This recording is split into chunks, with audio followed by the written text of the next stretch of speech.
Welcome back to MovieBeings podcast, the 2024 Christmas special episode. As the year ends, join us as we revisit some of the classic Christmas movies.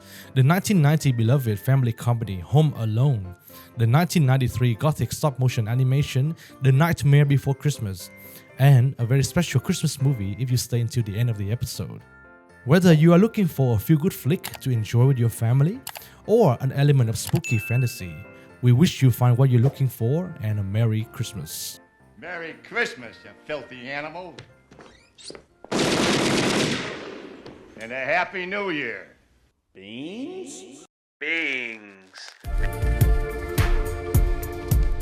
Merry Christmas, Darren. Merry Christmas, Tim. And in case you haven't noticed, we decorated the studio a little bit. Just a little bit? And we try to embody the spirit of Christmas. Us being reindeer and all.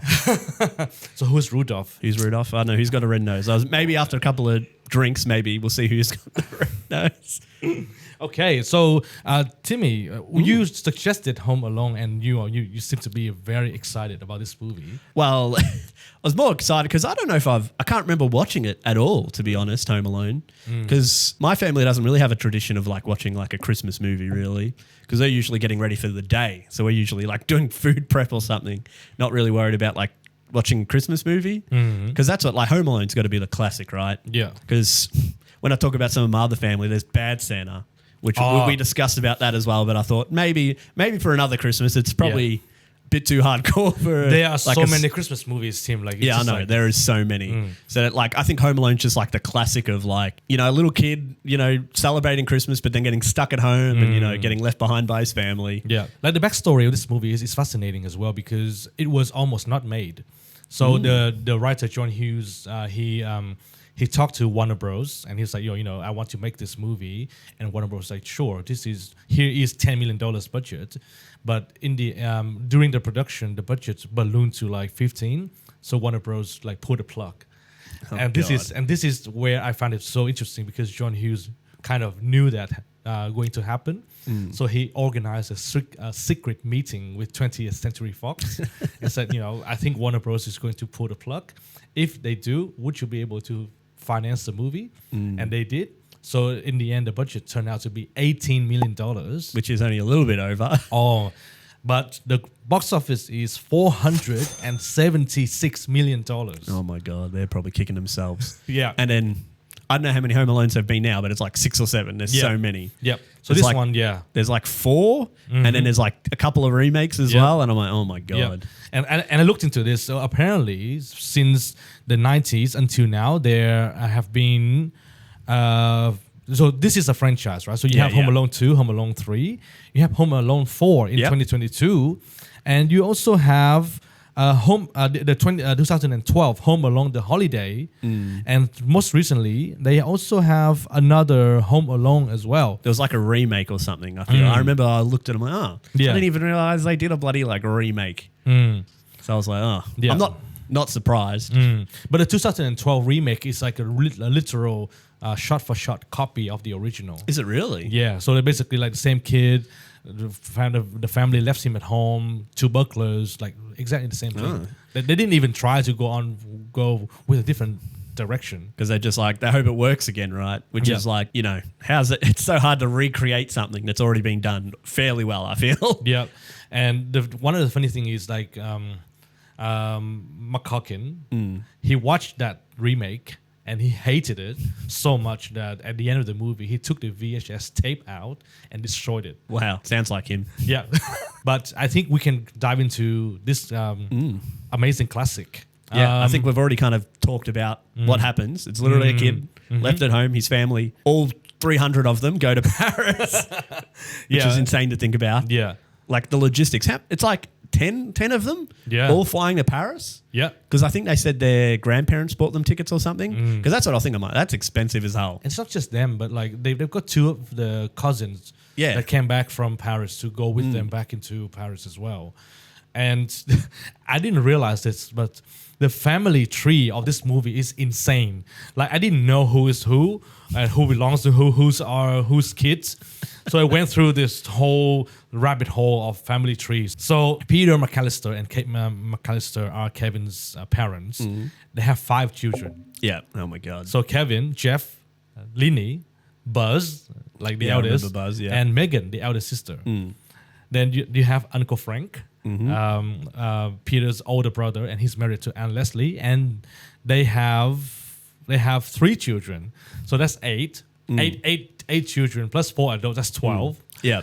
Yeah, and then you have also Uncle Rob, who is in Paris. So that they are visiting Uncle Rob in Paris. It's crazy.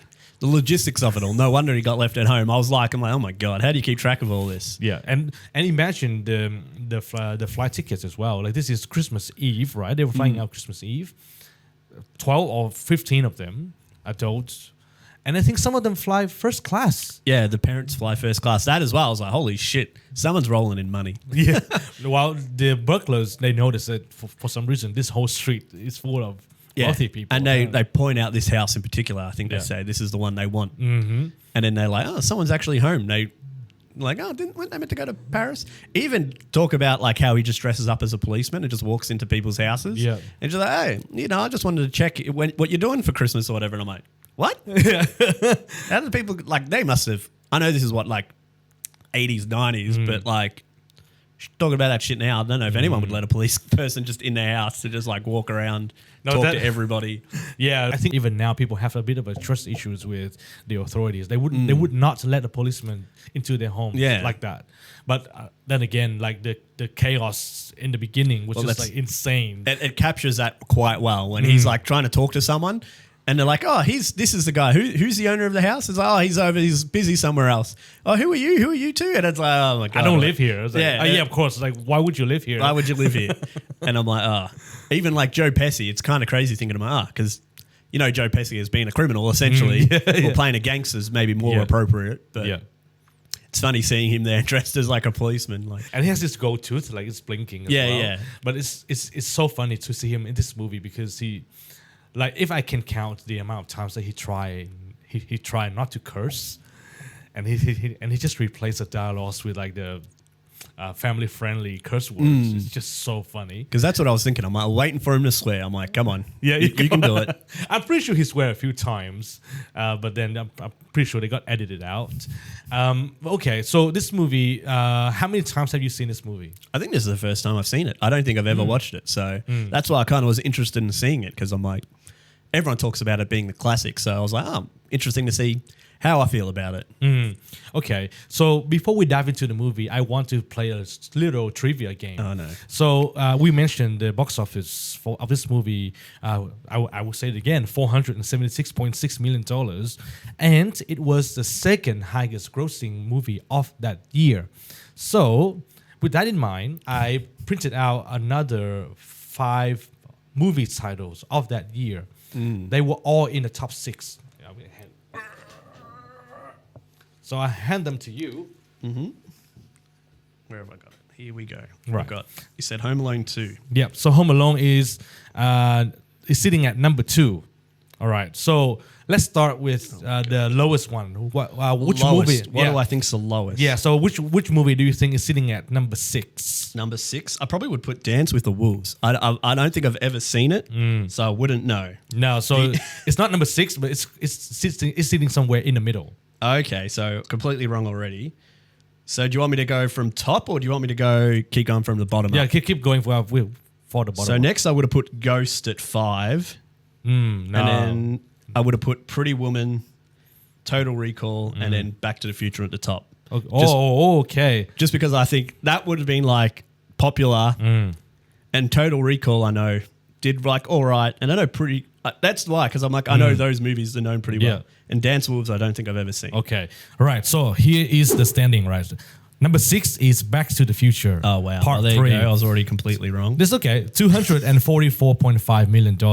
Is that all it made? Number 5. What was its budget? Did it have the budget there? Oh, I didn't know. I didn't look it up, but I'm pretty sure it was pretty decent as well. Okay. Number 5 is Total Recall. Oh, well, there you go. $261.3 million. You can see my affinity for sci-fi is letting me down. I put them up the top. Number 4 is Dances with Wolves. Okay. I don't think I've ever heard of that movie. And it's such a big jump as well, because from number 5 to number 4, Dances with Wolves made $424.2 million. And I know, like, comparative now, like, the budgets weren't as big as now. Like, we have so many, like, over $1 million, right? That's what I mean. Even when you're talking about Home Alone, when they're like, oh, it's going to go over 15 million, we're not going to, like, cover it, which is sounds insane to me. Yep. And we're going to talk about one of the big budget movies in the next episode as well. Number 3 is Pretty Woman. I completely got all of them wrong. That's okay. This is the first Ghost time. was number 1. Wow. Ghost is number 1. So Pretty Woman made 463.4 million and Ghost made $505.7 million of that year. Well, there you go. And as an extra bonus is number 7, but I not a bonus for me because I got it completely all wrong except for the one you told me. That's okay. I mean, I was surprised when I saw this list as well. Only just because, like, I know Ghost is probably maybe the most, or maybe even Pretty Woman. Like, there's probably a lot of good movies from that year. Looking at it, I'm like, they're all movies I know of. A lot of rom-coms, but some action movies in there as well. It's such a good mix. Yeah, Such a good definitely. mix. Cool. And it'd be always interesting to see, especially for Back to the Future. I thought, like, coming off 2, because I think 2 is 2. I would say 2 is nearly like the best Back to the Future. I haven't watched them in a long time, but like that series, I feel like was so big, but I was surprised it didn't do it better than that. Well, technically, this is part 3, so I think it's kind of lost. Everyone's over it. Yeah, lost the momentum a little bit. I like the Wild West going back in time and the train and stuff. I love that movie. But Yeah, that's fair enough. Yeah, but I think like by the time you get to part 3, people are like, oh yeah, we want to see something new, I guess. And then some other movies came out, and then just like, oh yeah. Rather see a kid at home screaming all the time. Yeah. Speaking of screaming, let's discuss the character of Kevin McAllister. What do you think about the kid? I think it's fine. Like, I think he does a good job. Like I said, he scream. Every time I'm like, oh my God. I was just like, and you know it's coming because he does like this face. He's like, his eyebrows goes up. You're like, oh no, he's going to scream again. But I thought he does a good job. Like, because he's 10 and the character's 10. I can't remember. I don't know how old Macaulay Culkin would have been doing the filming, but I'm sure he's close to that age. But like, I think he does a good job, and especially because he's like the main focus of the whole film as well, which is always hard to have a child actor be the main focus. Yeah. But like, there's a lot of shenanigans going on, which is, I feel like, what carries the movie, him dealing with all the like different things, right? Yeah. Like figuring out he's home alone. He makes the wish, right? He wishes that his family's gone, and he gets his wishes like, yes, now I can do what I want. I made my family disappear. So he goes through all that. Obviously, it leads to him just eating a bunch of junk food in front of the TV. But even that part I was weird about, because he's like, he puts a napkin over himself when he's eating. I'm like, if you're a kid by yourself eating, gorging on food, and he's like, oh, I better put a napkin on. Yeah. That was the one thing I didn't believe in the whole movie. Wow. That's the only thing you didn't believe about this movie. Well, more for like if a 10-year-old's at home alone, they're like, they're going to care if their clothes get messy? Yeah. No, probably not. But I think judging the affluent family that he was growing up in, maybe just part of the etiquette that he was taught. Yeah, like, I don't think it's bad etiquette. Yeah. But I just mean I'm surprised he did it. I was just like, if there was something my parents drilled into me, I was like, now I don't have to. Yeah. And just get ice cream all over myself and whatever else he had mixed in there. Yeah. But I would say that because he did a bit of a laundry as well, so maybe that's a bit later when he's like, oh shit, now I've got to do everything by myself. Yeah, he's like, got to learn to do laundry. But then again, he's got the fear of the furnace. Yes, which is like, what is that about? He's just scared of it as a little kid. Something scary in the basement. Yeah, you know. Yeah, just a little. I think it's fine. It's just a thing a kid fears, and then he goes through his journey becoming an adult, which is funny. My favorite thing when he goes to buy the toothbrush. That's like maybe my favorite scene in the movie when he's like got his toothbrush and he like hands it to the lady. He's like, is that approved by like the dentist society? I don't know. And she's like, I don't know. Can you find out? And he's like, I'll talk to the manager. And then we have the scary old neighbor who's the thing of he's like a murderer or something. And he like walks up beside him and he like freaks out and runs out of the store and like, thief, he's stolen a toothbrush. And I'm like, oh my God. And I like the sequence right after as well. He was carrying the toothbrush and he was like, now I'm a criminal. I thought that was hilarious as well. He's like, oh my God. He's like, oh, I've ruined my life. I've stolen this toothbrush. So I would say that this is a risk that really paid off for 20th Century Fox because Macaulay Culkin was in Uncle Buck.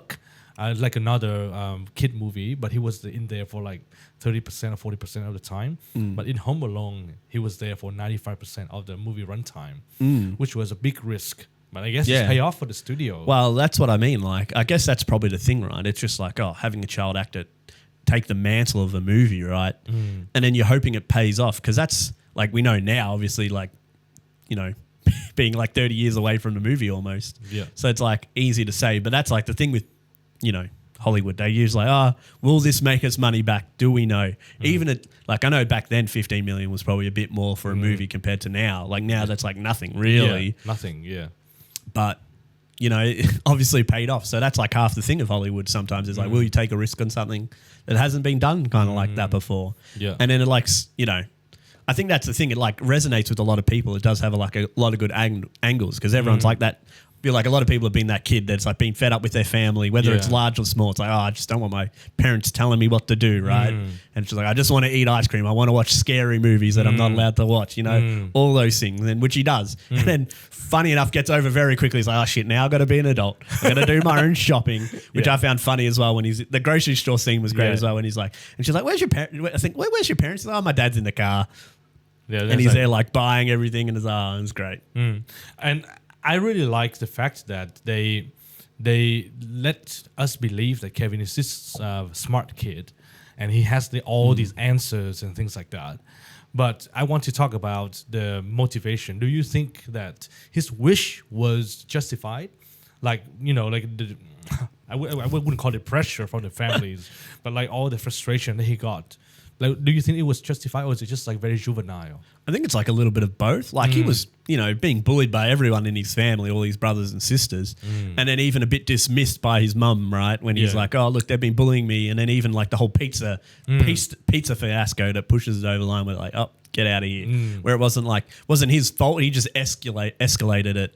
And like he took the blame essentially. So like that's what I mean. I don't blame him. Like you've probably been in a situation if you've had a sibling or something and you're both having a fight. Maybe it wasn't your fault, but then you're the one that's blamed for it. But you know. Yeah. But would you go to the extreme of wishing like your family is no longer no longer exists? Well, like, I can see it. Like being like you're that upset with them and you're being told off, you know. You wanted that damn cheese pizza and they ate it all on you. So I think that's fair. Like a 10. Like you don't have the idea of like, you know, the ramifications of it, like what will my future be like if I'm by myself in my house or whatever. But, you know, I think it does, and it does a great job of it, I feel. I think that's believable. I don't think, like I said, out of everything, I think that's fine. I think that's justified. Yeah, I think so too. I think this movie sets up the scenario very well. Like ever since the beginning scene, everything is so chaotic. Like the family dynamics is really established. So yeah, it makes the conflicts really believable. Yeah, definitely. Now let's move on to the main chunk of the movie. The main thing that the kid is home by himself. Let's look past all the adult responsibilities that he has to do. If you have this opportunity, what would you do? What would you do if you're home by yourself? Probably the same thing. Probably just play video games all day, right? Yeah. And then just eat the things I like make macaroni and cheese, ice cream. Yep. What else would I have eaten? Like pasta with just butter or something. Yeah. Just stuff you want to eat that like your parents. Just chips all day, drink Coke till I get diabetes. But just pretty much like what he did. I feel like that's what you would do. You'd just do all the things your parents don't want you to do, right? Yeah. You know. Yeah, I think that's why. It's like, that's pretty much what I would have done as a kid. And I want to talk a little bit about the parents' perspective as well, especially the mother. Kevin!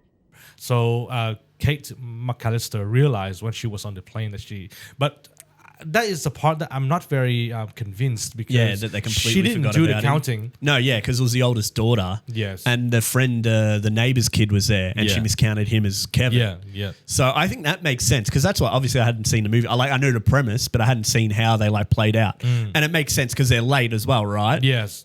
So they're in a hurry. Yeah. So they're running in the airport. They're in a hush. And so the first time she gets to relax is when she's actually on the airplane. And then she's like, oh, shit.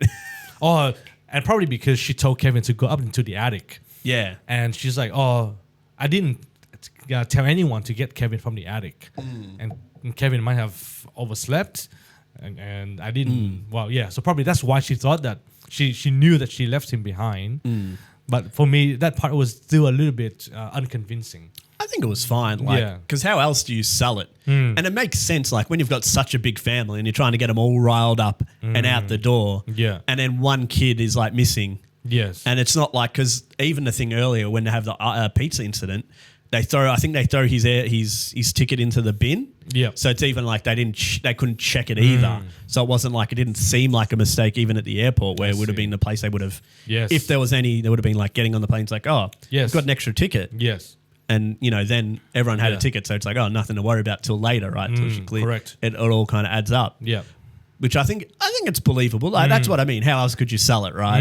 Yeah, and it's so funny that John Hughes had this the idea for the movie when he was on holiday. Oh, there you go. And he had a checklist of things that he was worried that he would miss.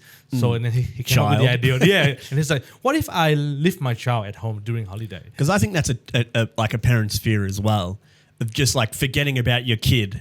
Like, not like going on holidays, maybe you're going to the supermarket and maybe they've left them behind or something, or you're going for a walk or something and then maybe run off somewhere. So I think there is that fear as well of being like, oh shit, I forgot one of my kids and I've left them somewhere and hope they're going to be all right. But in this case, Kevin McAllister got into a pretty tricky situation. Like, his house has been targeted by 2 burglars. Yeah, because I can't remember, Did you remember on the first night? Because the first night they go and it's like all the lights are on, right? And they're like, oh, someone's not meant to be home, right? Oh, so I think the first night when the burglars tried to attack the house, the lights were off, but Kevin was home. So when he saw the shadows in the door, he just ran around the house and turned on all the lights, and he hid in under his bed. That's right. Night. Yeah. Because I know that, because I like the second time they come around, because that's when he uses the TV. That was one of my other favorite moments in this movie. Yes. Because he orders pizza and with the robbers, right? Yes. He turns on the TV to answer. Yeah. He's like, put it down. Yeah. If you don't get out of here, I'm going to fill you with holes or whatever. How much do I owe you? That'll be $11.80, sir. That idea is so original, and I think that bit has been used and reused so many times. It's such a clever idea. I loved it. I really wonder how John Hughes came up with that idea in the first place. Yeah, because that was such a good thing. Because is it Harry, the robber, when he's like, I think someone got shut up in there. Someone was already robbing the place, and I love that. He's like, Marv's like, oh. Maybe we'll just wait here to see who comes out. And that's when I think they only see when the kid comes out. They're like, maybe he is home alone. And that's when we lead to the main part of the film, I would say. Yeah. And speaking of that, there are a lot of booby traps in this movie, in case you haven't seen it. And I want to have a quick discussion on the booby traps that the burglars had to suffer. Now, I want to ask you this question. If you were one of the burglars, would you have survived any of these incidents? No. There's so many things that would have killed me. Yeah. So, I had another idea as well, Darren. Yeah. But I said I wouldn't survive. What about you? Do you think you would have survived? So, I think I would have survived some of the things. Would have you given up when he shot at you? No, I mean, I would have given up when I touched the burning handle. I left a mark on my bloody hand. I was like, yeah, this is dangerous. I shouldn't be walking in. This is probably too much. Yeah. I think getting shot at, I'm like, okay. Yeah. He's done enough. I'm going to leave it alone. But giving this as well, the 2 burglars have broken into a few houses. Yeah. They got a few scores already. This isn't Yeah. I think it becomes more of we're going to beat the kid more than we got to rob this place. Yes. So before we go off the things, I've got a list. I'm going to say all the things he did. I probably missed some. Yeah. And then I think you're going to rank them and say is this good defense or bad defense? Okay. So the first one, he shoots at him, as I mentioned. Yeah. Hello. What do you think? Was that good? Yes? No? I think it's a good idea. I think guns scare people. I think it's a good idea. And then he ices the stairs, which was clever, I thought. He puts water and it ices them up so they slip. Yep. But I think that is very dangerous. You think it is dangerous, but is that a good protection, do you reckon? Would you use that if you had to? Ooh, okay. I mean, I wouldn't have thought of that. So I would say this is a good idea. Yeah, I think it's a good idea. And then we get into the basement. The iron light, I love that one. Ooh. Where he pulls on the handle and it falls down. The iron comes and hits him on the head. In my opinion, I don't think that was a good idea because it depends on the burglar pulling the string. But it is a clever thing because you're in the basement, you got to turn on the light. Yes, technically. But Darren gives it a pass. Yeah, he's already shot him. So he's pretty happy. Yeah. As you said before, the hot door handle. Ooh. I think that was a clever one. I think that was that's a clever good. one. Yeah. Because I think that's a big deterrent. You touch it, it's shit. Yep. I think time to give up. No. I think that's a good defense. I think it can be a very, very dangerous defense, but sure, it's a good defense. Then we've got it's a bit of a combination of both, but the tar stairs and the nails. So he kind of puts those flats and then he puts tar on them. I was like, shit, that kid, because he gets clean straight up. I'm like, oh my God, he puts tar everywhere and he looked pretty clean in the next scene. But anyway, what do you think? Was that good? No, but I think the tar is a very good idea because it's it's non-violent. Yes. Like you slow people down. Yeah. But the nail is a bit extra. It's a bit too much. So Darren says without the nails. Without the nail, it's a good idea. Yes. Then we talked about this one before, the flamethrower. Damn. Even that, I was like, oh my God. No, that is definitely a murder weapon. I wouldn't call it a defense. It's definitely like intent to kill, right? Yeah. And Well, so I would say it's not a good idea. Do not try this anywhere. Anywhere? Don't try it at home. I remember as a kid being like, oh, I've got to get a lighter and like any kind of spray can. Yeah. Next one, like the feathers getting stuck. So like that was like That's good. that felt like more of like a kid thing. It's like, haha, I'm going to make him sticky and shoot feathers all over him, right? Yes, it's a good idea. Yeah. I got the toy cars, like just laying them out, so he like trips on them, kind of like marbles is probably like the more similar one. Yeah. So the realistic side of me is telling me that this is not a good idea because it's only happens in movies. Because I have tried stepping on small toy cars. I'm surprised they didn't do something like Lego. That would have been good. I don't know if Lego was down. That would have been good advertisement. Yeah. Because he also, I think he crushes some lights as well. Yeah, to like get him stuck on their foot. Yeah, but like that scene in particular when Marv came into the house through the window, he put both of his feet down at the same time, like stomping them. I was like, this is not how you're supposed to get. It's deliberately for the scene. Exactly. I think that's all right. Yeah. Like it makes sense. You're like one leg first, right? Yeah. Would have been because he should have stepped and like fell backwards out of the windows or something. Exactly. And you're not supposed to stomp your feet when you get into your house. Like when you break into a house, you're supposed to be like. Well, at this point, he's been shot at and slipped on some slippery stairs. Yeah. So I think he's given up on the element of surprise, Darren. Next one, we talked about this one, the paint cans that like swing down. Okay, I think it's a very classic trap. Yeah, that is a classic trap. Yeah. So I would say it's a good idea, but probably not with a full can of paint. Nah, that can give you a concoction. So I don't think. I think the idea was to knock him out. Yeah, maybe not murder, but knock down the stairs, Tim. It's as like, well. Well. Yeah, wherever they fall. Yeah. So then just like the classic tripwire, just a tripwire. I think that's fine. Yeah, that's fine. The spider that gets loose. I think that was an accident. But he does put it on him. Yeah, which I found funny. As like a 10-year-old kid, no way I'm picking up a damn spider. No way to like pick it up. So I don't think it's a good idea for either parties. I had the flying fox there. That was kind of a trap as well. I feel right. Yeah. You know. But when he cuts the wire, I was like, damn, this is dangerous. So we're saying maybe like 3 or 4, probably attempted murder. Yeah. Kevin McAllister, like I think he got away with it because he was a kid, and he was outnumbered, and they didn't die either. That also helped by the magic of cinema. So is that our final conclusion? The robbers probably would have died after all these multiple times. And yeah, so like when I went through the accident as well, and I was like, man, like if I was one of the burglars, I would have given up way earlier than this. Yeah, I would have just come back to my van, looked at all the scores I've gotten, and I said, yeah, this is enough. Definitely being like, the kid can win this one. Yeah, and the thing is, like, Marv left the evidence that they were there as well. Like they filled up the sink. Not that it mattered any. Well, that was earlier. That was Harry. Oh yeah, Harry was the one because when we see him rob in the first place, he as they finish, he like blocks up the thing and turns on the things, and then he's like, "Why are we doing this? And what's it called?" I remember writing it down because I thought the it was Wet Bandits. The Wet Bandits. That's the worst name ever. Because when they get caught at the end, he's like, oh, you're the guy. We knew it was you because you plugged up the sinks. And he's like, yeah, call us the Wet Bandits. And he's like, Joe Pesci. Why would you call yourself the worst name?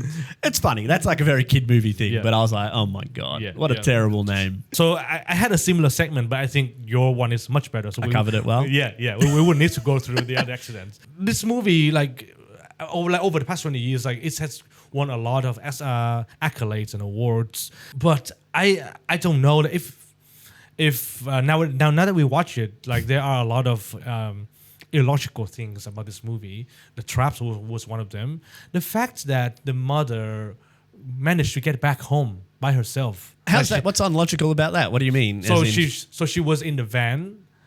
So I'm talking about the timing. When she runs into John Candy and he's like group of singers or something, and he took like the whole band. Yeah, and he's trying to drive them home. Yeah. That segment was funny, but the illogical thing is they got to Paris on New Year's Eve. Yeah, and she got back to him on Christmas Day. Was it? Like literally 1 day or 2 days later.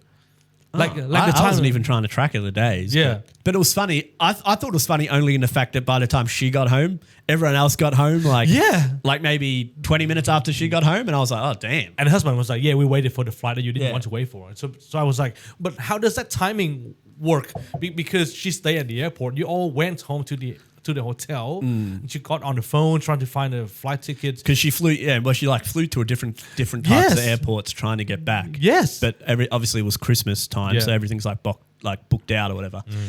Wasn't even thinking about the logistics I too was much, like timing, or I guess it's just the magic of movie, movie magic. Yeah. But as a kid's movie, I'm not too Yeah. thought up like that, and like her forgetting a kid and stuff, like just things that are like you let it go a little bit. Even like the kid thinking up of all these traps. Like I think he would think of some of them, but Yeah. the one with the nails always gets me. I'm like, holy shit. That's painful as fuck. Because I definitely think like if you had an airsoft gun, you're like, oh yeah, I'm going to shoot these guys. Yeah. Like I feel like that's where it would have ended for me. I would have been like, I got a gun, I'm going to shoot at them. Another aspect that I want to bring up is, sadly, this movie is also the turning point for the worst for a lot of people. I don't know if this is going to ruin the holiday spirit, but Macaulay Culkin, after becoming a childhood star, I his know all life the kind of like turned story and into- stuff. Yeah. But also to the producer John Hughes as well. I didn't know what happened here. So because this movie became such a success, right? So Hollywood was like, yep, we're going to make more of this movie. Just follow this formula.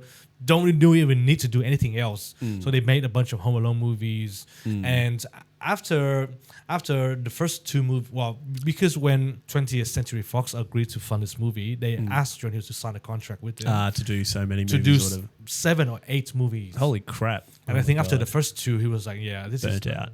this is not me. So he moved back home, and he tragically passed away because of a heart attack after that. Damn. So, Well, so yeah, brutal, then. so like this movie turns out to be a curse for a lot of people, and because it's such a success. Because before this movie, John Hughes was famous for his comedy movies like The Breakfast Club, Uncle Buck with John Candy, the National Lampoon's Vacation. yeah. Those movies, and those movies are mild success, right? So they became classics. But also they've been like mass produced as well, all those kind of movies. I know the National Lampoon movies, there was a shit ton of those as well. Yeah. So it's like Burnout. But 100%. even with Macaulay Culkin, that's just kind of like the tragic Hollywood child actor thing that happens to a lot of them. Even not just actors, like music stars and stuff. A lot of them, like you're thinking of like Britney Spears and stuff, that just get mistreated and like burnt out a bit. Yeah. But I know Macaulay Culkin's kind of turned it around. He's looking much better and doing much better for himself now. Yeah, 100%. So I don't think such a bad note. Yeah.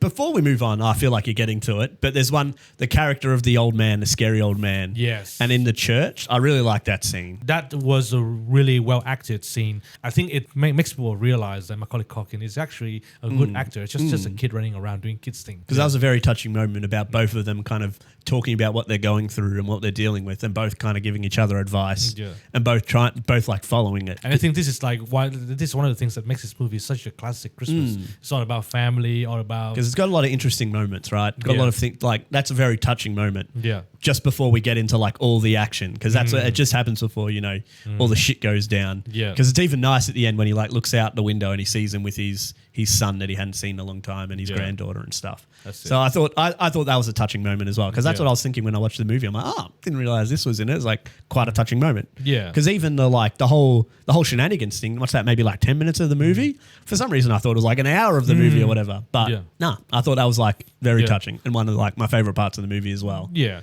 and I think this is why this movie is so good, because it just doesn't focus on all the shenanigans. It focuses on family, fixing the mistakes, and growing up, and like a lot of the themes that are usually associated with Christmas and Christmas miracles. Definitely. Unless you want to mention anything else, we can No, move no, on I to. think that's a good spot to leave it on. Yeah, we can move on to the next movie, which is a bit of a change of pace, I would Definitely. say. That this is a very good idea as well. So this is Nightmare Before Christmas, 1993. Dun, dun, dun, dun, dun. AKA Tim Burton's The Nightmare Before Christmas, because he came up with all the characters, all the story, but he didn't direct this movie. I was going to say, even we've got a shout out to Danny Elfman for all the music as well. It's almost his movie as well, because that's what I was looking at. I'm like, oh shit, he did all the songs. I'm like, he pretty much wrote the movie. These songs and the music in this movie is insane, and well, left alone the animation. But Yeah, like, the animation's amazing. It holds up so well. I was so surprised when I learned that this movie was produced in 1993. Yeah, I like know. with the technology that they had at the time, they made this animation probably better than a lot of the movies these days. But I can't imagine. I can't imagine the amount of work that they had to go through. Yeah, I know. It's kind of insane because it has, as we talked about Tim Burton, it has a lot of his stuff in it as well. Like you see the worm a lot. We watched Beetlejuice not long ago, but it has a lot of like similar styles from Tim Burton, which is always good. He's like that kind of perfect, kind of like weird, kind of creeps you out a little bit. A little body horror stuff, but nothing. Obviously, this is much more of a kids' movie than Beetlejuice. Yeah. But I thought it was all done really well. Like all the characters I thought were quite fun. Yeah. Jack, Sally, the mayor as well, the spinny face. That's a fun idea that he's like his normal face, but he's got his freak out face when shit goes wrong. Or, like just like any other politicians, they have two faces. Yeah, got two faces. Yeah, but this is more fun. This is a bit more fun. Yeah. But it's such an interesting movie. That first song I know so well. And it's fun. I don't think... I'm sure I've watched this movie, but I don't remember it very well. Yeah. Because when that first song comes on, I know that song very well. But then all the other ones trying to remember them as well. But it's so good. I enjoyed this movie a lot more than I probably thought I would. Yeah, no, the same for me as well. Like when I watched it for the first time, and then I was just in awe of the quality of the animation and the music. It's just like a cherry on top. And when I did the research, this movie was only made with a $18 million budget, the same budget as Home Alone. And then it generated $107.8 million. So, I mean, it's a mega hit. And it's also like a cult classic as well. Yeah. Like, I think I remember from my like being in high school and stuff, everyone loved this movie, kind of like the dark aspect of it. Yeah.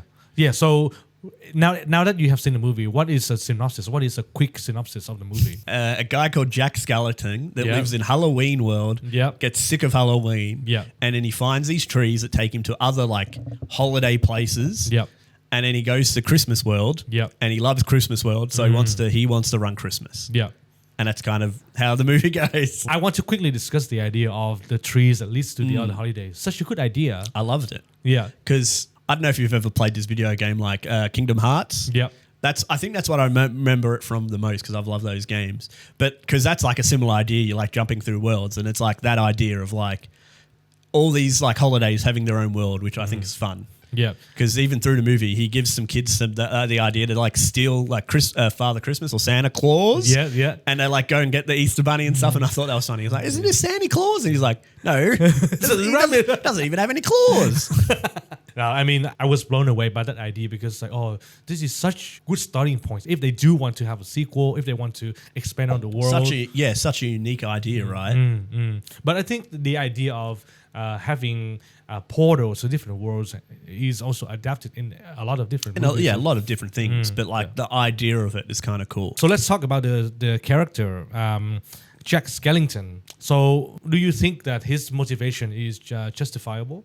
Like he's been doing this kind of Halloween for God knows how long. I think it's very relatable because I'm sure we've talked about this stuff before, but just like the idea of maybe being a bit sick of your mundane life, of like maybe doing the same thing, going to work or doing something over and over again. And he's like, oh, I just want something a bit different, right? Just want to try something a bit different. Even in Jack's like place where it's all about scaring people, right? It isn't about the joys, right? So that's why he's like, when he sees Christmas World, he's like, oh, they're all celebrating, giving each other gifts, being lovely to each other, doing all these nice things for each other. Where in Halloween now, it's not what it's about. Yeah. And I really enjoyed the aspect of him being impressed by Christmas World, but then none of the residents in his world understood what he's going through. I think that's a fun way of looking at it as well. It's like an interesting way to look of like different like worlds of ideas kind of like clashing to being like, oh, look, this is how they do things. And you're being like, what? Yeah. I think of it like religions or even like different like countries, and it's just like visiting from another like, I don't know, like you've probably seen it probably better than what I have, but like coming from an Asian culture, coming to like a Western culture, and like shock. Culture shock, just from any kind of angle. That's how I see it, and it's like, oh, this is how they do things over, in Vietnam, and people are like, what are you talking about? They're trying to kill each other on scooters all the time. No, interesting, yeah. But that's what I saw it as, and he's like trying to tell these people all these like new ideas and way they do things, and like, what do you mean? And he's like, what's in the box? I love that when they sing the song about the present. It's like, what's in there? It's like, oh, is it something scary? Are we going to scare people with this? Yeah, no, that's such a good idea because I think the idea of having culture shock is fantastic, but especially when you are someone who has some sort of influence to other people as well. But I'm trying to understand. So Jack Skellington is like the king of Halloween world, even though they have a mayor. But so he's trying to pass on this joy to the people, but then because they've been doing this sort of thing for so long, they didn't understand. And so he had to adapt the idea into the Halloween world. Yeah, had to kind of do it in their style, right? Which is a recipe for disaster, as we quickly learn. I think it's fun though, because it's like, it's the same thing like with cultures as well, when it's like you pull ideas, but you still kind of make it your own, right? Yeah. So that's why I thought, oh, that was kind of interesting, right? It's kind of like an interesting way of like, how would they perceive it and how would they do it? Like I said with the present, like, oh, this is a device to scare people, right? Yeah. And then even when they're trying to make reindeers, it's like skeleton reindeer and stuff, right? Hey, to be honest, they look pretty cool. Yeah, they did look pretty cool, right? Yeah. Because even like when he gets to like being Santa Claus, right? And he's running around giving out presents. All the presents are like they're scary as hell. Yeah, and I really like the aspect of like the residents of the town. I didn't know which town that he was going to. I think it was Christmas Town, like the people that receive his presents. Because I think it's just the world. The world itself. It's just the normal world, and these are like, I don't know if they exist in the world and the tree like takes you to them, or they're just like in a different existence. But I know we're not talking about like the reality of it, but like I do think he is just going to Earth essentially, or whatever. Fair enough. And the residents of Earth rang the police. Yeah, I love that. And told them about the Santa Claus. I was like, if I was the policeman, I was like, sir, I think you had a bit too much to drink. But what they say, this is like the 6th or 7th time someone's called about like Santa. Yeah. Like, oh, Jesus. Yeah. But like, I think we don't need to pay too much attention to the elements of reality in Tim Burton's movie, like when you call the police for Santa Claus missing. So up until that point, I really like the motivation that Jack has, because in his mind, he was giving out joy to people. Like he believed that he was doing the right thing. But then he quickly learned that, his presence were not the same. And I think that was a very poignant moment where he was shut down. I was like, this is shut down by anti-air missiles. I was like, holy shit.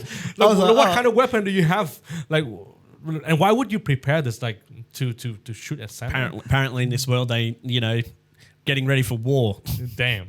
But when he was shut down and he fell down into like the angel's arm, and he quickly learned that his action was wrong. I think that was a very poignant moment. What do you think about Sally? Yeah, so Sally's a weird character. She's literally like stalking Jack at the start of the film. She's like staring at him from afar and like admiring him from a distance, and I'm like, okay, she's just like straight up stalking this guy. Yeah. And then later she tries to drug him later to save the day. At the end when she's like, she sees this as a bad idea because she has like a vision. Because she must have she has the ability of like, she can tell like omens and stuff because she picks up the weed and it turns into like a Christmas tree and then like burns down. Yeah. So she knows it's going to go wrong. Yeah. So she tries to drug him because that's her special ability, is stalking and drugging people. Oh, damn. Because she drugged the doctor a few times. Yeah. She's like, this is the 3rd time you've done this and you're going to stop doing this. And then she goes back to drugging him again. So I'm like, oh God. But yeah, I think she's like an interesting character but it's like the weirdness of it a bit. But like, I don't know if it's more of like Halloween or of like the times a bit, but of like kind of being creeping on a person a bit. But it is touching. Like she goes and tries to save Santa for Jack and stuff to be like, because they're meant to keep him safe. And then the boogeyman's like, no. Yeah, like the 3 kids, like Jack specifically told them, don't involve Oogie Boogie. Yeah, Oogie Boogie. Oogie Boogie. And then the first thing that they did was, let's bring them the to safest places with Oogie Boogie. And I'm like, okay. Of course. But the character of Sally reminds me of the Corpse Bride. Okay. In another Tim Burton's production. This was when, I guess, stalking people that you like was still considered charming. But I think that the developments between this romantic relationship was not there enough. Like, like the moments that they had on screen together didn't make me believe that in the end, certainly they just got together and they fell in love. it is more of an awkward thing because he kind of, I think he has that realization at the end. He's like, Yeah. she's trying to help me. She's trying to be Yeah. like she's a good person essentially. Yeah. So like, I think it's fine, but it is a bit weird. Like maybe like, you know, seeing it from like our perspective compared to like maybe, you know, back when it was made. But I think it's fine because like as well, because it is like a musical as well, right? Yeah. So it's a lot of what they've told is through song, right? And a lot of how they feel or what's going on and stuff. So Yeah. I kind of agree and disagree, but it wouldn't have hurt to have like maybe a bit more, but But I think because it is a short film as well, It like is. it isn't like a long film, Mate. but I think it still does a good job. I think in the perspective of the people who made it, it was bloody long film.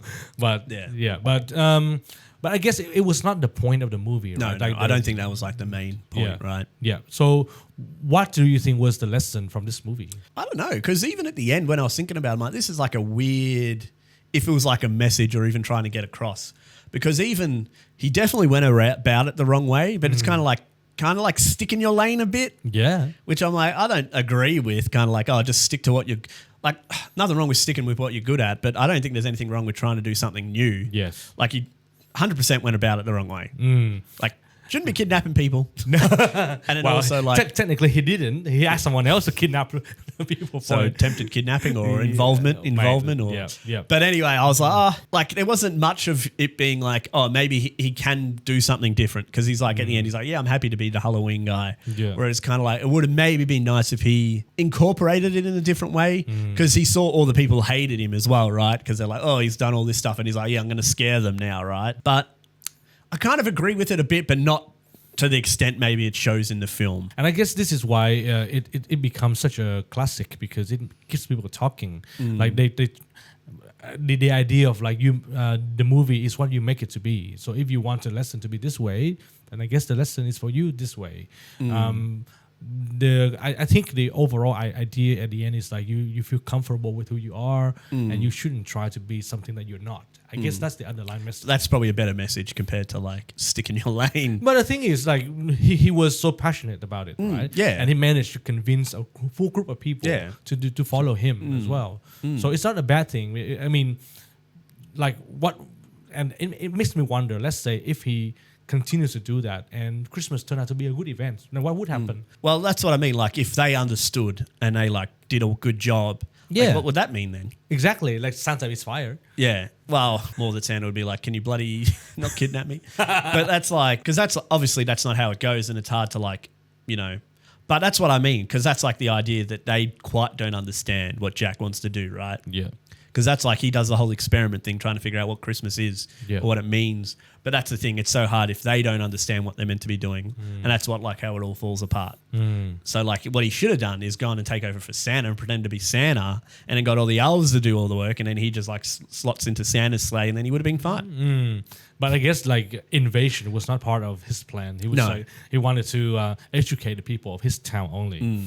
There are a few side characters in this movie as well. Oogie Boogie was one of them. Yeah, he was great. Yeah. And what is his obsession with gambling? I don't know. Apparently, he loves gambling. He likes to throw the dice. But all those scenes are great, especially when they're like on the roulette table and stuff and dancing and moving around that. I'm like, it's all great visually. Yeah. So he's supposed to be the boogeyman, isn't he? So he's made out of worms and he just covered himself Creatures. with... Yeah, just a bag. And then he unravels him and then he's like falls apart. My bugs! But But I don't understand his motivation. What is his motivation? he likes being an evil dude. That was kind of like the thing, right? Because they're in Halloween Town, right? Because that's what he's literally trying to kill. Was it molten lava or something he was trying to dip Sally and Santa into? Yeah. So Yeah. I think it's not like, don't have to delve into him like so deeply of like, oh, what was his motivation and stuff. I think he's just like an evil dude, right? Yeah. He's a representation of evil in this world. In the evil world. Because like you could say like it's Halloween world, but the characters weren't evil per se, right? Yeah. It's not like where they're all bad people. Yeah. They're just kind of like the world they live in. Yeah. Compared to Oogie Boogie, who was bad. Yeah. And that's an interesting point as well because most of the residents of Halloween world, they look quite scary. But during the dialogues and the actions, they are quite normal. And they are very passionate about what they do. And they're very supportive of one and another as well. Yeah, exactly. So it's like, okay. At the start of the movie, they're like giving out awards. Like the most people suck blood. And it's like, oh, the vampire. Oh. Yeah. Yeah, geez, I wonder why. Yeah, I wonder who was up for that award. But that's what I thought. I was like, it does create a cool. That's what I mean. That's what sells it. The world is sold so well how they created it, and I think that's like a big part of it. Yeah, yeah.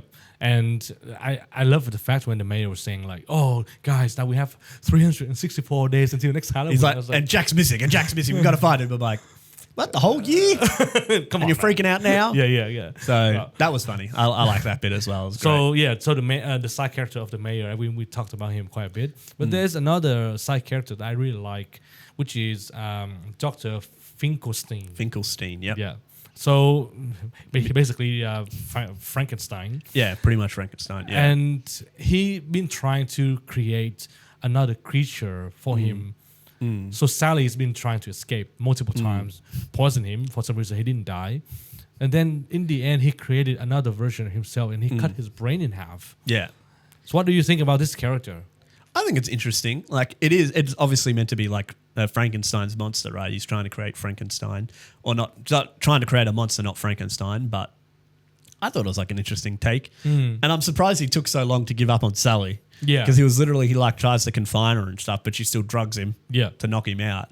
But yeah, I think that's fair. He's like, I found my own myself essentially in another body. But yeah. I thought it was interesting, like an interesting side story as well. And I think the final thing that we need to discuss about this movie are the songs. My Definitely. favorite song is "What's This?" when Jack. What's this? Yeah, What's this? What's this? What's this? I love that Dun, dun, part. dun, And, it's dun, like, dun.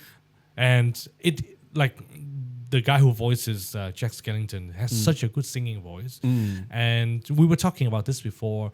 You didn't know about any of the cast. Yeah, in there's this only, as we are talking about before, the Sally's played by the mother of Home Alone.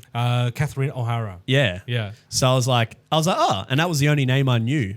And then when I was looking at him, like Danny Elfman wrote all the songs as well. I was like, oh shit, like and I think they've done a lot of work together, like Tim Burton and Danny Elfman. But but it was great. And like you said, that's what I mean. They're all there for like a purpose. It wasn't for like any big names or anything, right? Yeah. It's there to tell the story. And it's such an interesting point as well because in the 90s, apparently, a lot of the animation and the movies, especially with musicals, there are a lot of unknown, talented people. And I think we were discussing this before, but Aladdin and the Lamp. Yeah. So that was when they got Robin Williams to voice the genie, and during that time, Robin Williams was telling Disney that I'm happy to do this movie for you, but you cannot use my name or my images to promote. And then they did it. They did it, yeah. And then Robin Williams was just like furious. It's like, yeah. Because that's what I remember as well. But that's even the thing with Disney, they weren't using as big names as they probably would now for their films. Because that was nearly, you'd probably say that's like the peak of like those Disney animated films. Yes. Of like Lion King, Aladdin. Yeah. I'm sure there's other ones that aren't coming to mind, like Little Mermaid. Yeah. I'm just trying to think of the remakes. The Dwarves, the Snow White and the Dwarves, Sleeping Beauty, all those movies, right? Yeah, it's such a shame. But yeah, so I mean, The Nightmare Before Christmas is a highly recommended movie. I would And a definitely different take for Christmas movie as well. Such a good idea. Comparative to like Home Alone. Yeah. Home Alone's more of that traditional Christmas movie where this is like a different take on it. Yeah, and speaking of different take, Different take. we're gonna get to this secret Christmas movie, the 1988 Die Hard. Die Hard? Yeah, so a lot of people, they don't think that this is a Christmas movie, but what do you think? Yeah, it's not really a Christmas movie. It happens on And Christmas. it happens on Christmas. Yes. And I was writing down every time they like talked about Christmas. So I feel you could get away with it. Yeah, That's what okay. I thought. I thought it was funny because I'm like, there was always that joke. I'm like, oh, it is a Christmas movie. It is set on Christmas. Yeah. And I do think it is like an integral part of the story. Like it makes sense. Yeah. That's the reason why John's gone home for Christmas, right? Yes. Or, coming back to see his wife and his kids Yeah. on Christmas. So Yeah. I think you can get away with saying it is. Yeah, and it does have the underlying message of like going, uniting with your family, and family is the most important thing, not work, etc. Okay, so let's talk about the two main characters because I don't know any other characters besides the two opposite forces, Sean McClane and Hans Gruber. Hans Gruber. So you were saying that this is Alan Rickman's first film. Yeah, Yeah. I didn't even, only when I was looking for stuff for the film, and then I was like, I saw someone wrote somewhere and I was just like, oh, this is his first movie he ever did. I'm like, really? Shit, it looked like he's been acting for a very long time. Yeah. Because he was amazing in this. Yes. And this is one of the times when I realized that, this should be the blueprint for a good villain. The villain shouldn't be stupid. The villain shouldn't be doing evil things just for the sake of it. Well, I mean, in this case, he was greedy, but he had other motivations as well, not just because of money, right? So, but we can talk about that a bit later. So, Alan Rickman's first role. What do you think? Like I already said, I thought he was amazing. Like it's crazy looking at it now because we talked about before. He was 44 or something by the time of filming this, which is crazy. There's not many actors that get into it like old as well, especially if they haven't done much before. Because that was the thing I should have looked up if you did any theatre or anything, right? Because that would make sense, like coming from theatre and then maybe going into film. But he was just so amazing at selling this kind of intelligent, maybe egocentric character that's like very controlling, very well played out, and knew what he was doing. Obviously, as soon as they like step on screen, it's like, oh, he's got the plan. They're all following it, and he knows how to control his men as well. Yeah, trying to sell them what they need to do to get the job done. So he did a great job. Yeah, and what another aspect that I like about this character is whatever happens on screen or whatever our hero or the good guys are doing, it seems like he has already anticipated it. Like he doesn't lose his cool. It's like, they are just following this formation. The FBI guys are going to cut the power, just like my plan. That's like the flaw. The only flaw is John. Everything went to plan except for like John being there. Yeah, that was the one thing he didn't account for. Yeah, and John McClane, or the cowboy. Yippee-ki-yay, motherfucker. I think this movie doesn't have a lot of underlining messages. It's just a good old action movie. Yeah. Like you said, there's stuff about like family and stuff and like taking a bit more responsibility for your own actions and not blaming people and stuff like that. But yeah, there's nothing too crazy. You know, there probably could be a bit of stuff because there's a lot about family and like, you know, how far would you go and, you know, stuff like that. But there was a lot I like enjoyed about the film. But like you said, I don't think there's anything too like...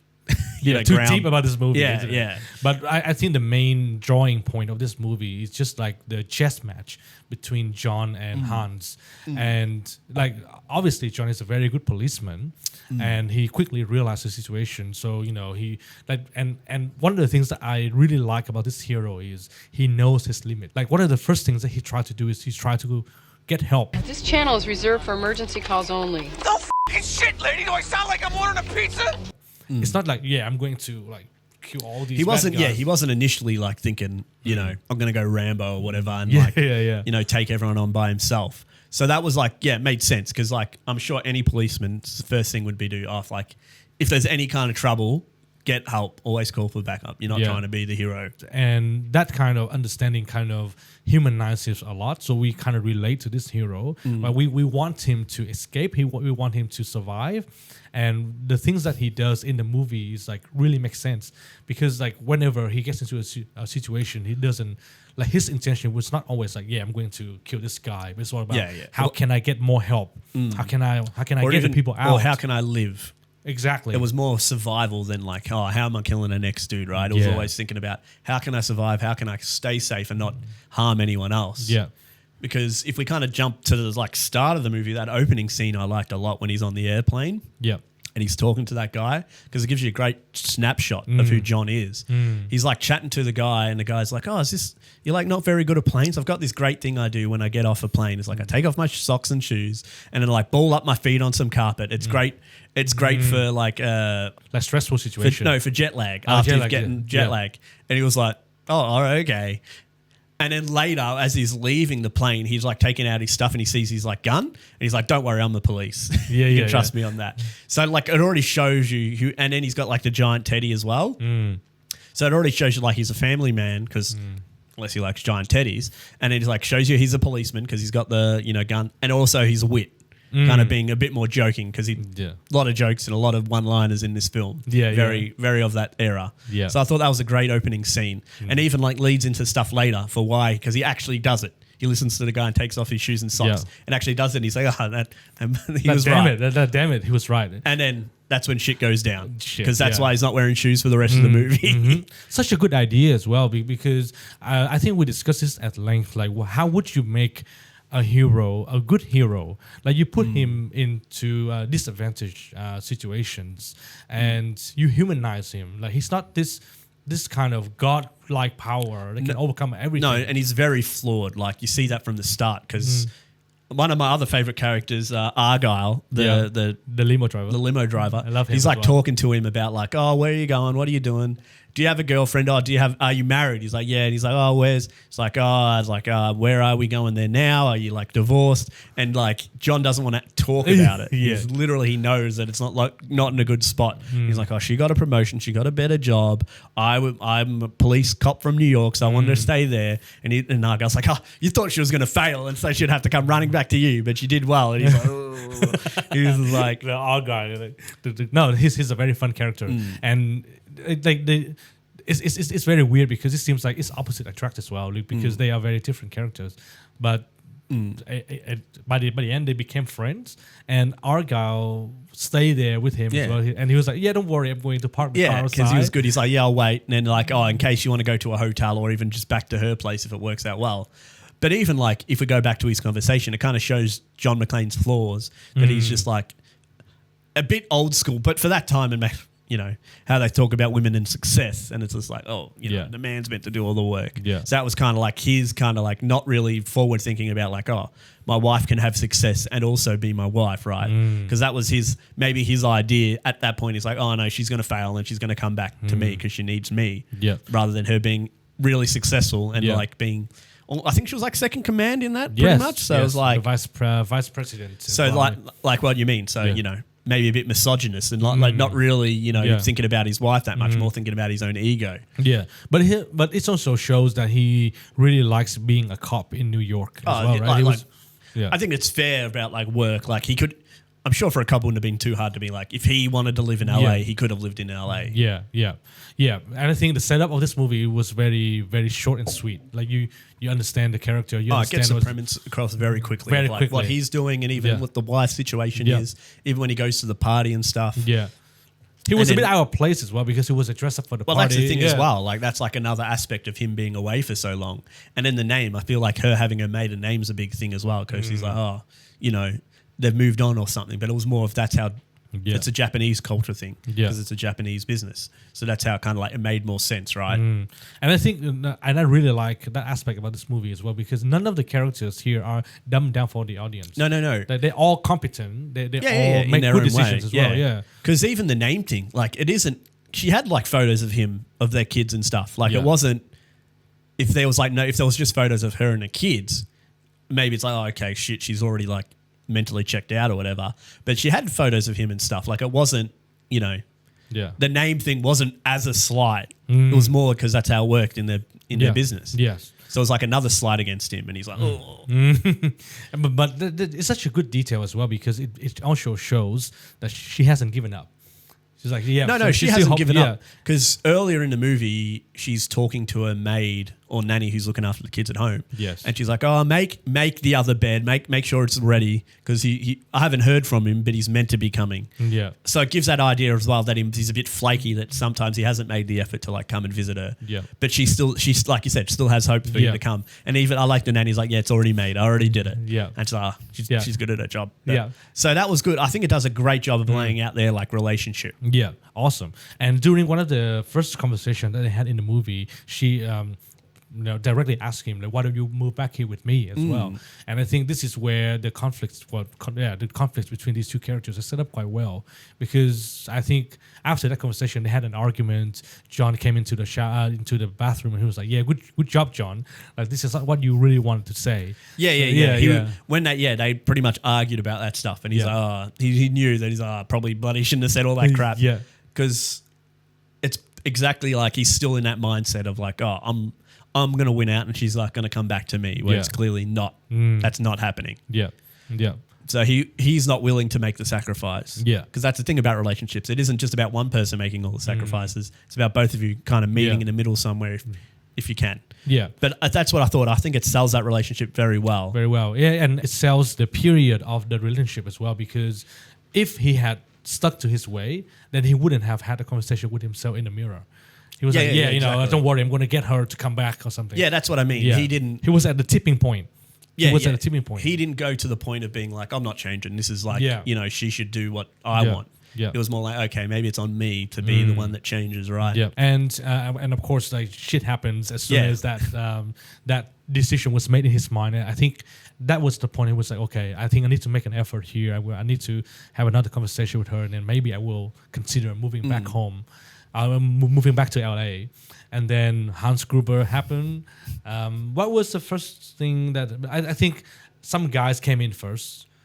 He knocked down the They security take out all the guys. security guards, all the ones down there. The two of them. There are only two of them for the whole building. You know, like, what are you expecting? Like, were you expecting this, like, elaborate scheme? Because that was the thing. I'm like, oh, it was very well thought out. So it was like, that's the thing. Like, and especially for guards, like, they're, you know, just not night guards or whatever. They're not, you know, don't know if they're military trained, but that's what I mean. Like, they're taken out fairly quickly and then, like, replaced. Yeah, and considering this is Christmas Eve as well, so not many people would be on duty. Like, it's just like, oh, this is a party. And as they say, if they're only the people there is on the 30th floor as well. And we got introduced to Hans Gruber. Who doesn't say a lot at the start. It's just like a lot of walking around and getting ready Yeah. until he actually goes upstairs and like enters into, you know, the 30th floor to like Yeah. say his demands essentially. I like the part where he was looking for the CEO, the Japanese guy. Yeah, and he's like saying his name and then like listing off The accomplishment, it's the like- accomplishments. And yeah, the his children. accomplishment and his kids and his family and stuff.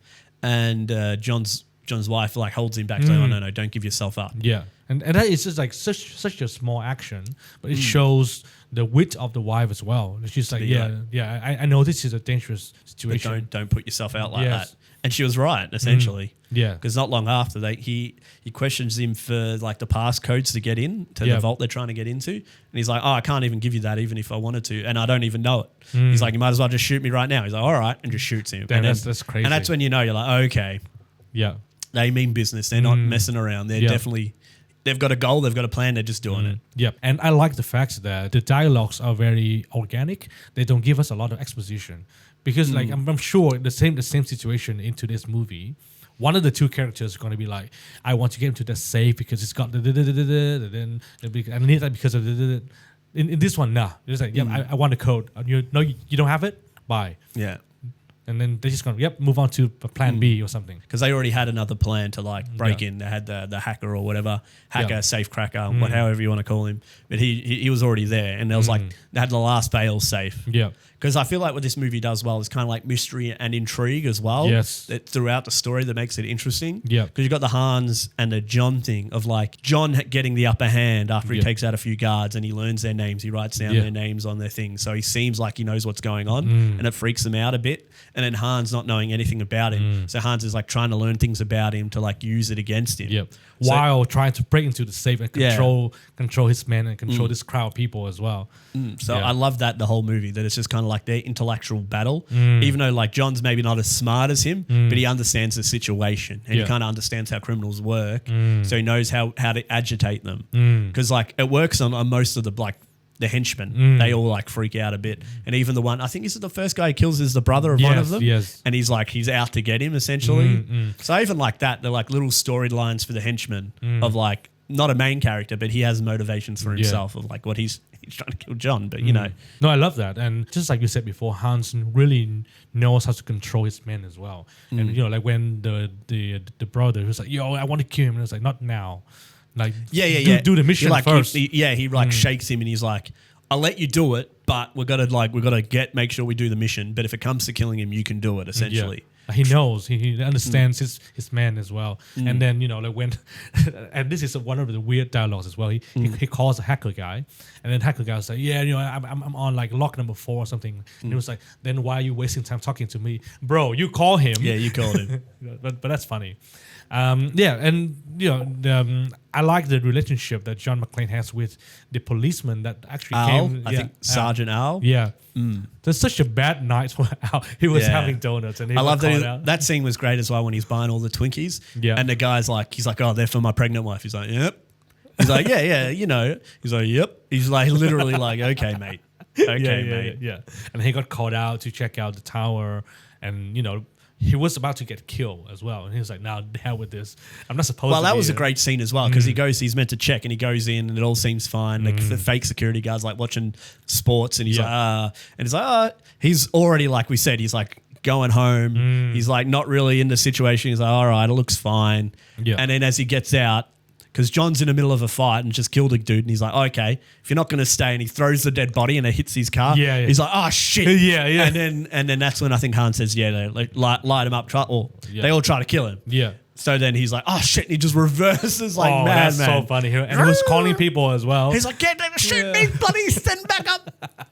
And during that time, Aragao was just listening to music in his limo the whole time. That's what I found funny because he was still like chilling out. He's like talking to his girlfriend. He's like, yeah, babe, we'll catch up later. Yeah. And he's like drinking with the teddy bear, which I found funny. Yeah. And he like talks to him through the night. I love Aragao. Yeah, I think, like, you know, as we discussed, like, this movie is very entertaining. It's very action packed. Yeah. But I think that's about it. Like, there are no other aspects that really turn the movie into something other than it is, right?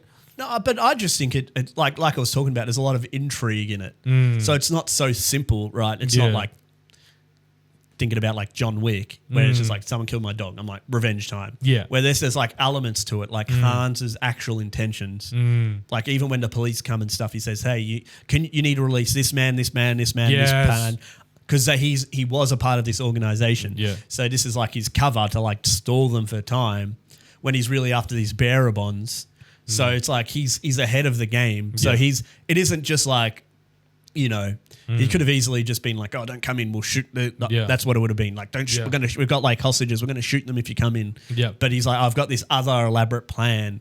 That's he's good as well, yeah. So, like, it makes the characters more interesting to believe and follow. Like, you're not just sitting there like, oh, okay. Yeah. Like, he's just trying to get some money or whatever. Yeah. Like, there's some aspects to it that makes it a bit more interesting. And because even, like, John McClane's character is probably, he's nearly most simple character of the film. Like, he's just, like, trying to do his job as a cop. And even there's all the interactions between him and Hans Gruber is like amazing. Like the first time when he's like talking to him on the head thing, he's like, oh, what's your name? He's like, oh, call me Roy, right? Even though he's been calling him Cowboy, because I thought that would have been funny when he's like, hey, call me Cowboy or something. But they're like, he's going back and forth. He's like, oh, here's all the guys I've killed. Come and get them. He's like, I found your bag with your detonators and stuff. And he's like, oh shit, my plan's like gone to crap. Yeah. And it develops later, like about trying to figure each other out. And then they've got like, later there's the arsehole Alice, the guy that's been trying to sleep with his wife. Yeah. And he like tries to make a plan with Hans. He's like, hey, I got this plan. Yeah. He's like, we'll work together and we can get John to stop. Yeah. And then he's like, oh, let me talk to him. We're friends.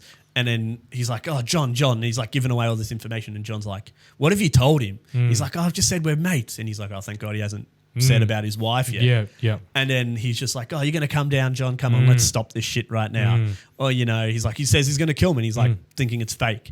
And then Hans is like... I remember that one when he was saying that, he was like winking at Hans. Yeah. Like he's in on it, right? Yeah. He's such like, oh my God. Such an asshole. And then Hans is like, yeah, I'm going to kill him if you don't come. And he's like, I'm like, I don't know him. And he's like, Alice, don't say you know me. Say we aren't friends. Say you know nothing. And then it was right because we don't see it, but we hear the gunshot. Yeah. And then he goes out with the mic and shows like the crowd scream. And he's like, yeah, I'm not messing around here. Yeah. And then even the cop was like, he tells him later, he's like, there's nothing you could have done. Yeah. Like because if you would have like put everyone else in danger or even yourself in danger. Yeah. So like that's what I mean. And then even later when Hans is like trying to find the detonators when they get close to opening and he's like, I'll work out the detonators, and he goes up and he like fakes being that's such a good witness scene as well. Yeah. Because that's like even that like shows his acting chops. Because I love that he stares at him. He's like, he takes a moment to be like, what am I gonna do? And he's like, okay, this is such like a good I'm gonna scene. fake.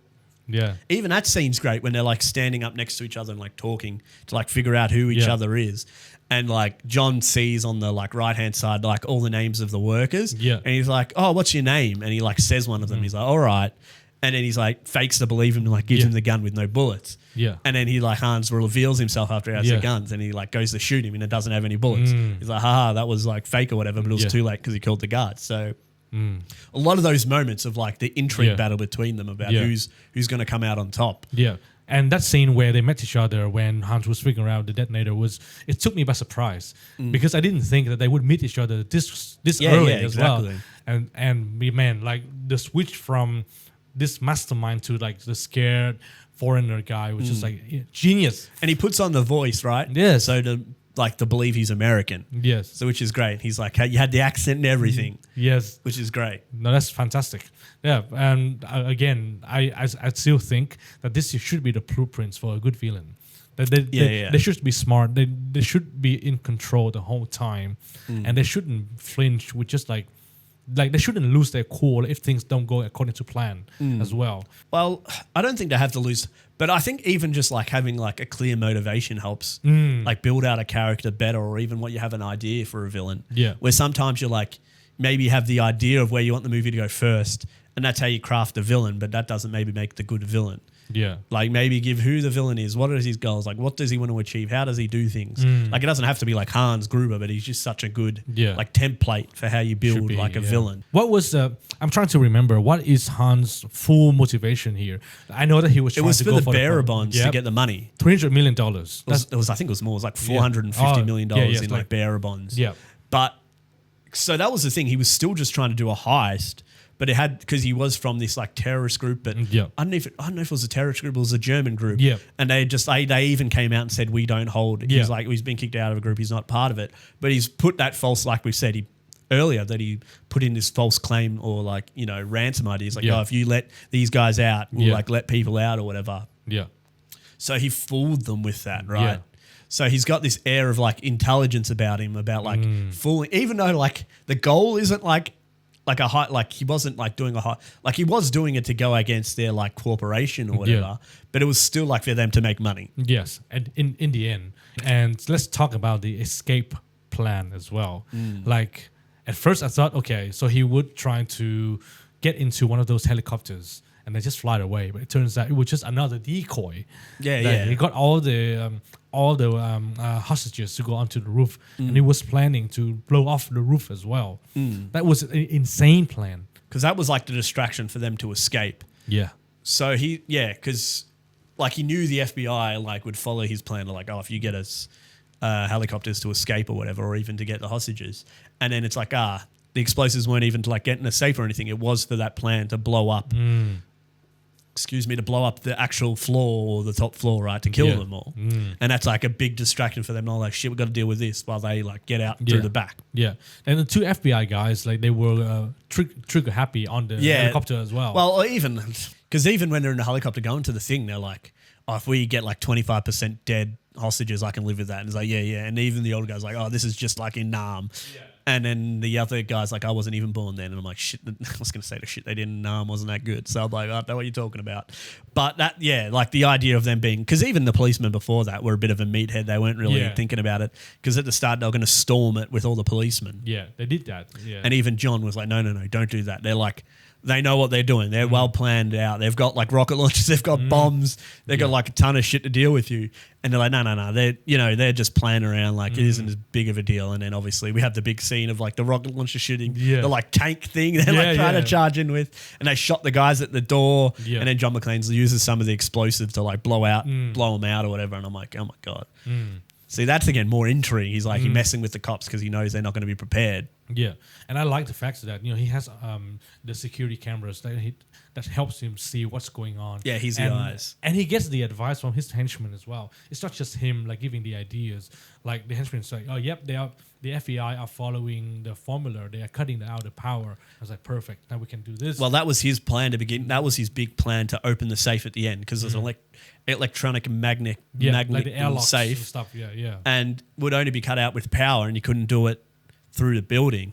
So the FBI's cookbook, they have to cut the power to the building. So Hans knew they were going to do that, and that was their final goal. When the FBI came, he's like, okay, we're going to be close, because they're going to cut the power and then we can get in. Yeah, and it worked. And that's when you're like, oh shit, he was that far ahead. Yeah, that's crazy. And I think one of the aspects I want to discuss as well, when he discovered John's wife, and when he's like, oh, Mrs. McClane, that he saw the picture. And it's such a good reveal. And that was even good, like right at the end, because we had like the side story of the TV people. Why have I forgotten the name? Oh, like the news channels. The news channel and the anchors were trying to get the news, and they figure out who he is. So they go to interview his kids. Oh, yeah, that's crazy. And that's when he puts it all together. So that's why that's good. Like he keeps it so close to the chest, even when they give away his name, John McClane. So obviously he can't like figure it out, and even the wife has her maiden name, so he can't like figure it out straight away. and like the thing was down as well. So even though he met him, he couldn't like. He's not like, oh, who's who can I use until the end, right? Yeah. Where it all comes together, which is good for like the climax, right? At the end when he actually takes it. Yeah. He's like, oh, John, you got to come here and like, this is it. We're done. I've got your wife. That is such a good storyline as well, because when this thing became a newsworthy story, then they will always try to find out who the hero is, and then because of that, it gives the terrorist some more information. Yeah, and yeah. it's like it I makes sense. kind of saw it coming a bit as well when I'm like, okay, these new guys are going to go too far and give away the information. I didn't know how, but I was like, they're going to give away the information because they're trying to be first in the story, but then they're going to bloody give it up and then like, you know, shoots John's plan. But it's like a lot of them were like even the police were fooling with John's plan as well of trying to figure it out. So I thought it was great. Yeah, no, it's great. No, I really like that kind of planning for the review because again, you know, like when you play the villain, this humanizes Hans a lot because he doesn't have all the information, but he's just waiting for the right information to come along. When he saw the news, like, oh, so this guy is married. So it's like immediately he's like, yep, I'm going to use his wife and kids. And then he saw the picture and he saw his picture. Yeah, it's like, okay. So I put one and one together. It's like, like maybe there's an element of luck as well because his wife is here. Yeah. Well, that's like the story, right? Yeah, but before that, I'm sure he was like, yep, I'm going to find out where he lives. Well, that's what I mean. That's why he didn't want to give him away, any, information, right?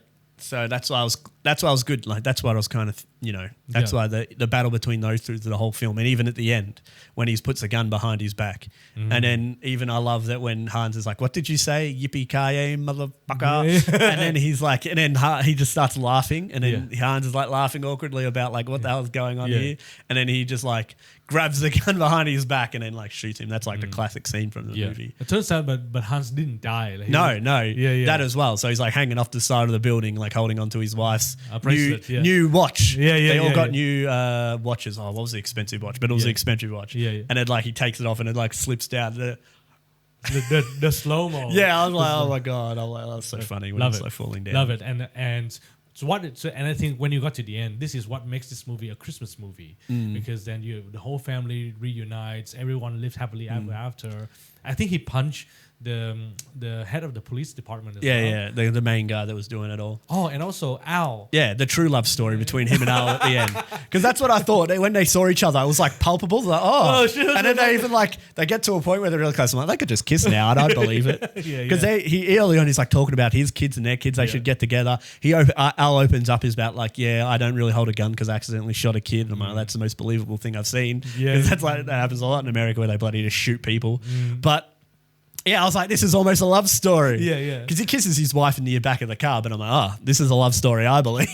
No. He's like, he's left his wife for the new copper. And then Argyle just drives them into the sunset. Yeah, that's what I mean. That would have been funny. But then Argyle became a hero as well. Yeah, Argyle, like, he ended out well because they were trying to get away in the car at the bottom. Yeah, but he was an ambulance. Yeah. It wasn't, That was their master plan, right? The distraction and get away. But that's what I'm like. Yes, Argyle's the real hero. Waiting, getting drunk in the back of his limo on his first day as well. Love it. It's my first day and I had to deal with this shit. If you want to become a hero, just get drunk while you're at work. Yeah, I happen to be under a tall building where there's going to be /terrorist /heist. Yeah. And then did he drive out? Yeah. He crashed out at the end, and the police were all like, and then John's like, no, he's all good. He's with me. So love it. But then who survived? Like the brother survived, so he jumped out of the body bag. Like, he has like the finally like. That's like the Al thing as well. Like he comes out, he survived all that shit, and he's like going to shoot John. And then like Al pulls out his gun and save shoots his him. lover. Boom! Yeah, gotta save his lover, right? Love it. And because this movie is such a success, it spawned a few sequels. Only a few. Similar to Home Alone. Yeah. They've got like 4, and then they've got like the remake, and then the remake. Yeah, but I think that is another topic for another day. Truly. I think we have reached the end of the episode. I was going to say, maybe before we finish, do you want to talk about the Christmas references in it? Oh. So at the end, there was a Christmas song. Okay. So that counts. Okay, so in Die Hard. Yeah, Alice does talk about Christmas with his wife and even the owner. Yes. And then he like makes a pretty bad joke about if Japan celebrates Christmas. And I look it up, they do celebrate Christmas. Yeah. But not the way we do.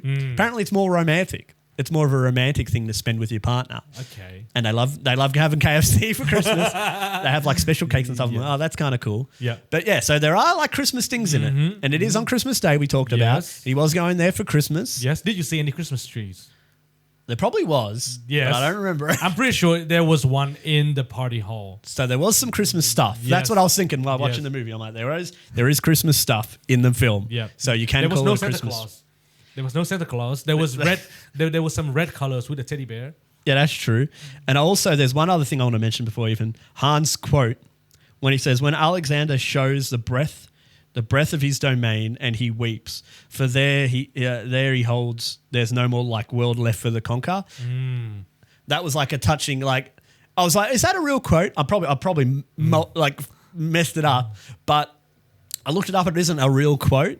But it's just more the idea of like Alexander the Great conquering all of his lands and has nothing left to achieve. Kind of like what Han's like, he hasn't achieved anything at this point, but he's like, oh, I'm going to pull off my master plan. What will I feel like when I've pulled off my plan and like achieved what I wanted, even though he fails in the end?